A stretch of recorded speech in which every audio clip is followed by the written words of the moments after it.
Slava Ukraina. Mr. President, please.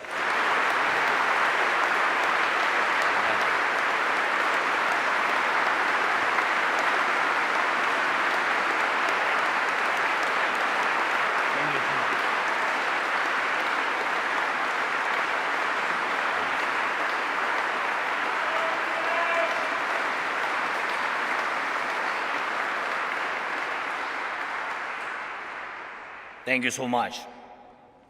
Thank you. The people of the United Kingdom and their honorable representatives, all the people of England and Scotland, of Wales and Northern Ireland, of all the lands which have been home to brave souls since Europe came into existence. I have come here and stand before you on behalf of the brave, on behalf of our warriors who are now in the trenches under enemy artillery fire, on behalf of our air gunners and every defender of the sky who protects Ukraine against enemy aircrafts and missiles, on behalf of our tank men who fight to restore our Ukrainian borders, on behalf of our conscripts who are being trained now, including here in Britain. Thank you, Britain.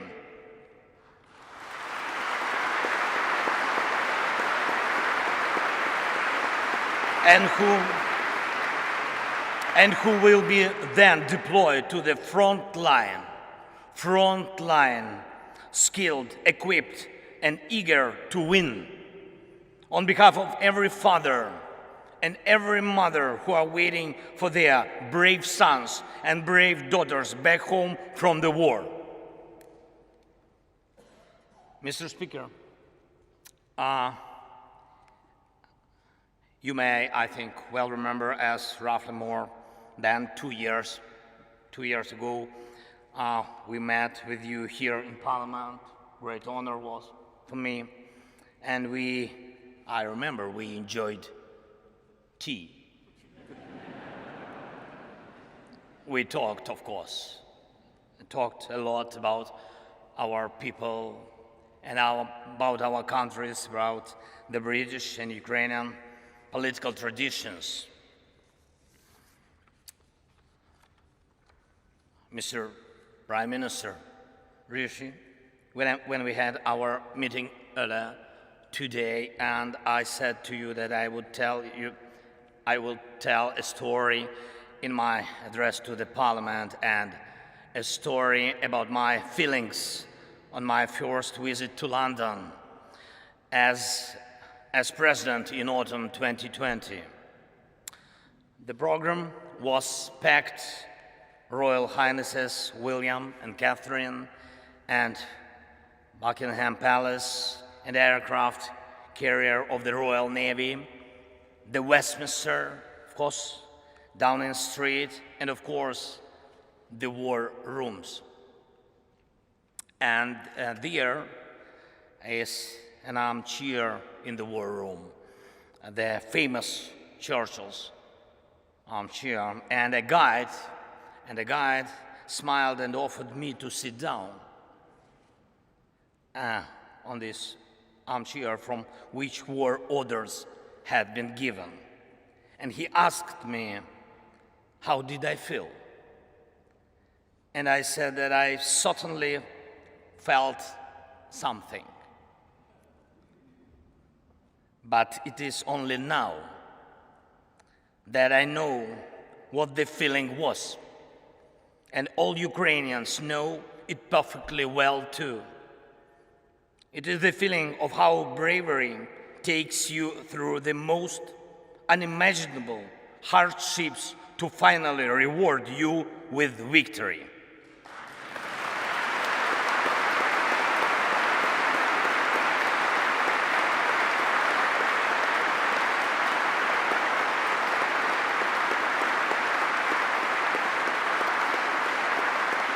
Ladies and gentlemen, I thank you for your bravery. Thank you very much from all of us. Yes, please. That is for you. All applause for you.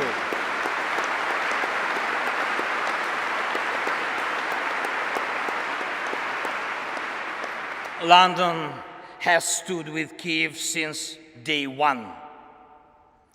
From the first seconds and minutes of the full-scale war, Great Britain, you extended your helping hand when the world had not yet come to understand how to react. Boris, you got others united when it seemed absolutely impossible. Thank you.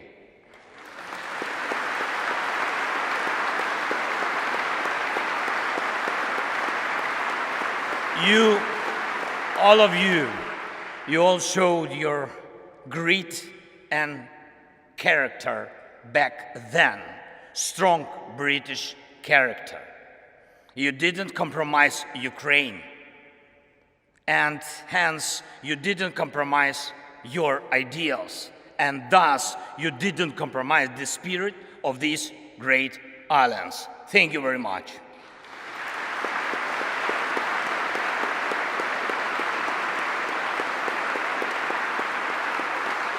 And of course, everybody understands that our countries knew absolutely different times. Our nations defended freedom in the Second World War.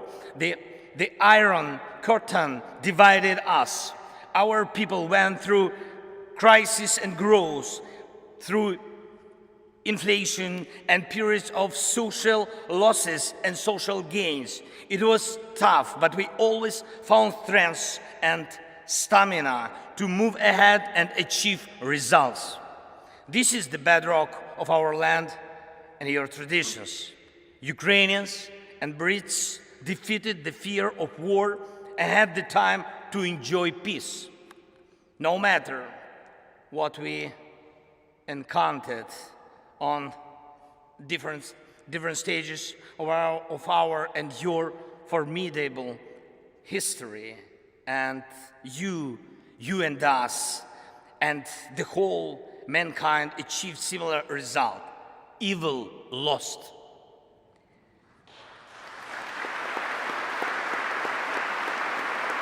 Evil lost. We will always come out on top of evil. This lies at the core of our, but also your traditions. However, the horizon never stays clear for a while. Once the old evil is defeated, the new one is attempting to rise its head. Do you have a feeling that the evil will crumble once again?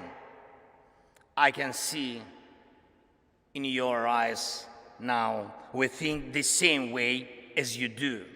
We know freedom will win.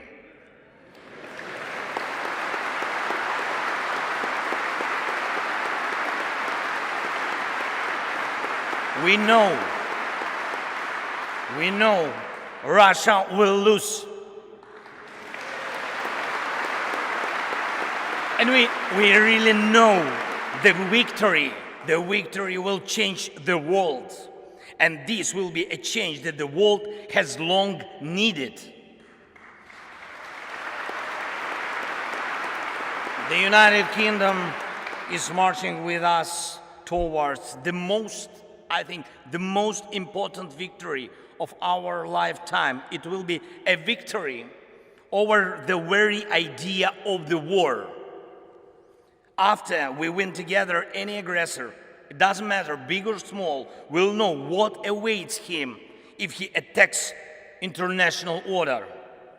Any aggressor who will try to push the boundaries by force, who will inflict destruction and death on other peoples, who will try to endure his dictatorship at the expense of other people's blood in criminal and unprovoked wars, as the Kremlin does. Any aggressor is going to lose.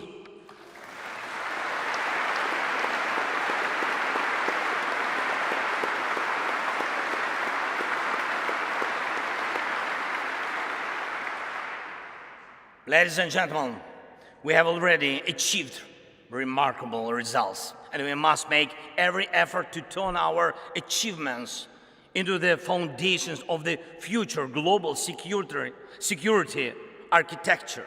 The world needs your leadership, Britain, just as it needs Ukrainian bravery.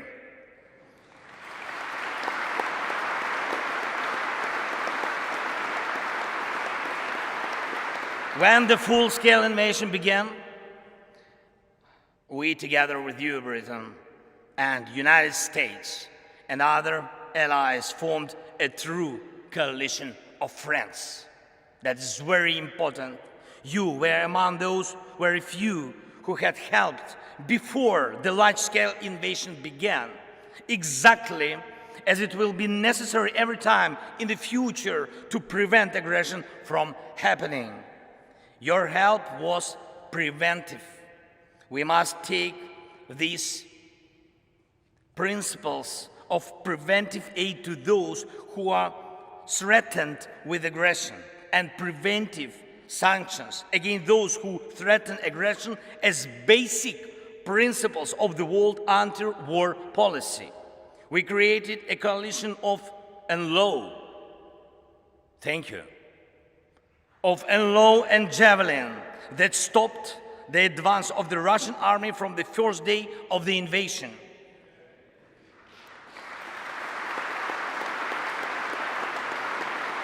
We built the coalition of artillery rounds and a coalition of air defense which allow us to save the lives of our children, of our people, of our civilians, our women, our elderly, and our cities from Russian atrocious occupation and missile terror. We put together a powerful sanction coalition, and your leadership is protecting international legal order through sanctions against a terrorist state cannot be questioned. And we have to steadily continue along this way until Russia is deprived of any possibility to finance the war. Most importantly, together with the G7, we brought about a coalition of values, a coalition that protects the rule-based world order and human rights, a coalition that will work in such a way that over time there will simply be no gray areas in the world in which human life doesn't matter. In order for it to be so, there must be justice. Anyone who invests in terror must be held accountable. Anyone who invests in violence must compensate those who have suffered from terror.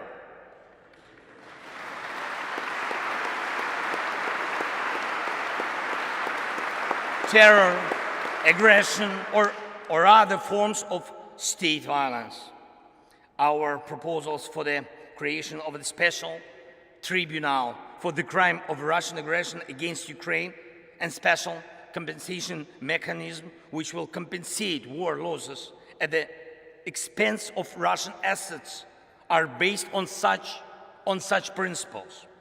Justice is one of 10 elements of the peace formula proposed by Ukraine and supported by Britain. I thank you for your readiness to invoke the formula. Thank you, Prime Minister. Thank you very much.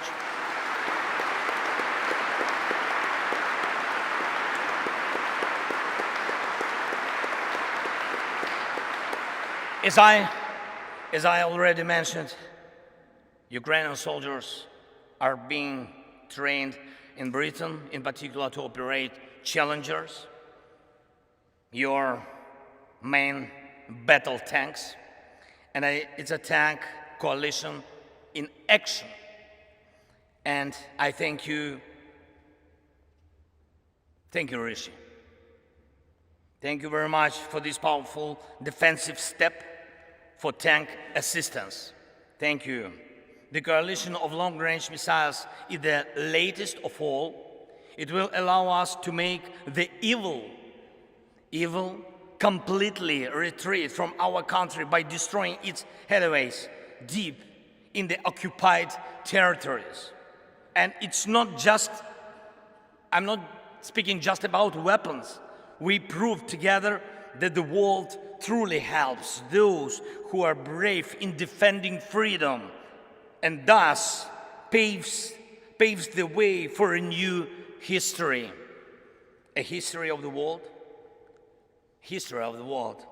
that knows how to be quick in help, who knows how to be effective in defense, who knows how to remain principled in dark hours, who implements its treaties and arrangements in good faith, who does not allow perpetrators to enjoy immunity, who knows how to overcome veto when it's abused, who knows no fear, and who knows how to win. This shall be the new reality of the free world, I'm sure.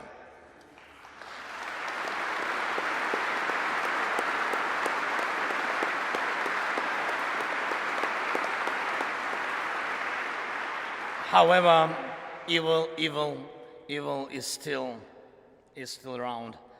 around today, and the battle continues. Yes, we know how it's going to end and how we are going to feel on the day victory comes. Every day we continue to pay with lives, pain and tears for bringing victory closer, with the lives of our people, our heroes, whom we lose in battles, with the lives of our heroes who take life and death risks every day to save as many of our soldiers and civilians as possible.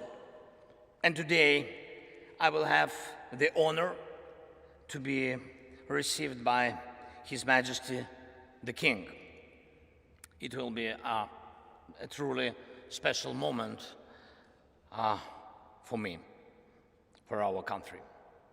And in particular, because I will convey to him from all the Ukrainians the words of gratitude for the support His Majesty showed to them when he was still the Prince of Wales.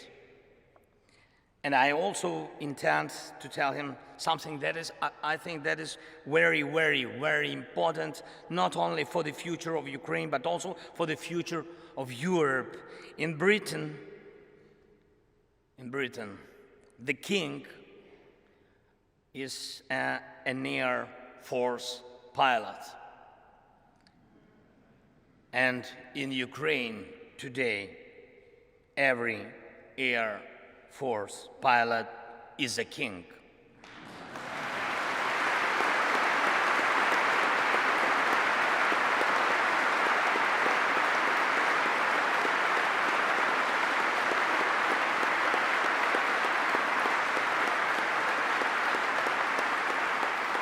For us, just for us, for our families. Because they are so few, they are so precious that we, the servants of our kings, do everything possible and impossible to make the world provide us with modern planes to empower and protect pilots who will be protecting us. And I am proud of our Air Force. And I brought a present from them to you, Great Britain. Yes, please, open please. Yes. Yes. To the speaker. Yes, speaker.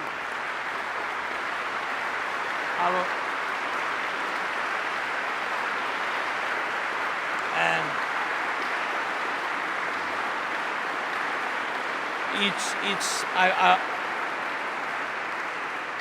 I will explain. It's the helmet of a real Ukrainian pilot. He is one of our most successful aces, and he's one of our kings. And the writing on the helmet reads, "We have freedom, give us wings to protect it."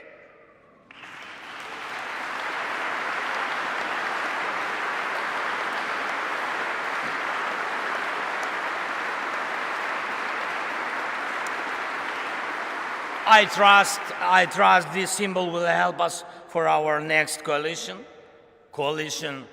of the planes, and I appeal to you and the world with simple and yet most important words: combat aircrafts for Ukraine, wings for freedom.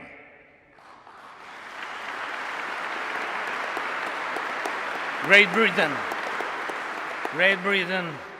you and us both struggle for peace, but instead of we are forced to face the range that seeks to deprive us of peace and everything else that is valuable in life.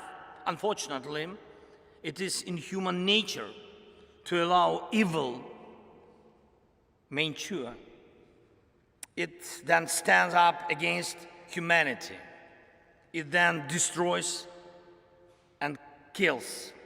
It launches aggressions and breaks people's lives. You and us have already fought together against such evil. You and us already have the experience of defeating the evil that is generated by human nature. I'm not saying there will be no more wars after the war ends. No. It is impossible to completely erase evil from human nature. Yet it is in our power to guarantee with words and deeds that the light side of human nature will prevail. The side you and us share, and this stands above anything else. Thank you for your attention. Thank you for your support. And leaving a British Parliament 2 years ago, I thanked you for delicious English tea. And I will be leaving the Parliament today, thanking all of you in advance for powerful English planes.